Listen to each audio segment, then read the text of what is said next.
महाभारत के युद्ध का समय लगभग 3067 ईसा पूर्व बताया जाता है, जो भारतीय इतिहास का एक अत्यधिक महत्वपूर्ण और यथार्थ से परे धार्मिक ऐतिहासिक घटना है। महाभारत केवल एक युद्ध का वर्णन नहीं है, बल्कि यह मानवीय संबंधों, नैतिकता, धर्म और आदर्शों का महासंग्राम है।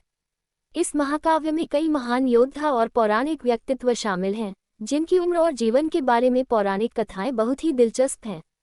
आइए जानते हैं कुछ प्रमुख पात्रों के बारे में और उनका कालगति के संदर्भ में विचार करें। महाभारत के युद्ध में भगवान श्री कृष्ण का महत्वपूर्ण स्थान है। वह पांडवों के मार्गदर्शक और भगवान के अवतार के रूप में युद्ध में शामिल थे। महाभारत युद्ध के समय श्री कृष्ण की उम्र 83 वर्ष मानी जाती है। हालांकि कुछ विद्वान इस समय को लेकर मतभेद रखते हैं और मानते हैं कि श्री कृष्ण का वास्तविक जीवन 119 वर्ष का था। यह इस प्रकार है कि युद्ध के बाद उन्होंने 36 वर्षों तक जीवित रहते हुए अपने देह का त्याग किया।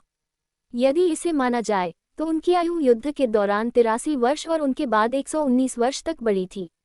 महाभारत में अर्जुन पांडवों के प्रमुख योद्धा और भगवान श्री कृष्ण के सखा थे। उनके बारे में कहा जाता है कि महाभारत युद्ध के समय उनकी उम्र 55 से 56 वर्ष रही होगी। अर्जुन का जीवन अत्यधिक साहसिक और वीरतापूर्ण रहा।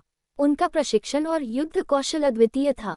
यद्यपि उन्होंने कई कठिन युद्धों में भाग लिया, उनकी उम्र को लेकर विद्वानों के बीच भी विवाद है। परंतु उनके योद्धा रूप और रणनीतियों की महिमा अब भी भारतीय संस्कृति का अहम हिस्सा बनी हुई है। भीष्म पितामह महाभारत के एक महान योद्धा और शास्त्रों के ज्ञाता थे। वे पांडवों और कौरवों के दादा थे। उनका जीवन बहुत ही लंबा और दर्दनाक था। कहा जाता है कि भीष्म पितामह की उम्र महाभारत युद्ध के समय करीब 170 वर्ष रही होगी। उनका नाम भीष्म इसलिए पड़ा था क्योंकि उन्होंने अपने पिता के लिए संतान सुख से वंचित रहने का वचन लिया था। उनका जीवन एक आदर्श था, जिसमें धर्म, कर्तव्य और निष्ठा का पालन किया गया।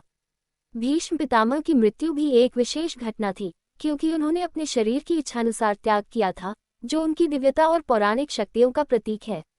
महाभारत के युद्ध के समय युधिष्ठिर की आयु करीब 57 वर्ष मानी जाती है, जबकि दुर्योधन, जो कौरवों का प्रमुख नेता था, वह युधिष्ठिर से लगभग 2 वर्ष बड़ा था।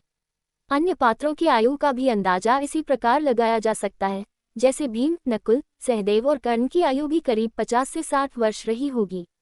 कर्ण की मृत्यु युद्ध के अंतिम क्षणों में हुई और वह महाभारत के सबसे प्रभावशाली और जटिल पात्रों में से एक थे। हिंदू पौराणिक ग्रंथों में यह उल्लेख किया गया है कि कुछ महान व्यक्ति आज भी जीवित हैं, जैसे भगवान श्रीराम के भाई लक्ष्मण, महर्षि अश्वत्थामा, विभीषण, बलि, कृपाचार्य और परशुराम। यह विश्वास है कि ये व्यक्ति अब भी अस्तित्व में हैं, लेकिन उनका जीवन बहुत लंबा और आधिकारिक तौर पर अदृश्य हो चुका है। कई लोग इन पौराणिक व्यक्तियों को कालातीत मानते हैं और उन्हें देवता की श्रेणी में रखते हैं। महाभारत के युद्ध के पात्रों की आयु के बारे में कई मत हैं और इस पर अलग अलग राय प्रस्तुत की जाती हैं। परंतु ये स्पष्ट है कि इन महापुरुषों का जीवन काल उनके अद्वितीय कार्यों और कृतियों के कारण धार्मिक और सांस्कृतिक दृष्टिकोण से अत्यधिक महत्वपूर्ण है। चाहे वह भीष्म पितामह का लंबा जीवन हो या भगवान श्री कृष्ण का जीवन, इन व्यक्तित्वों के बारे में जितना अधिक हम जानते हैं, उतना ही हमारी सोच और श्रद्धा में गहराई आती है।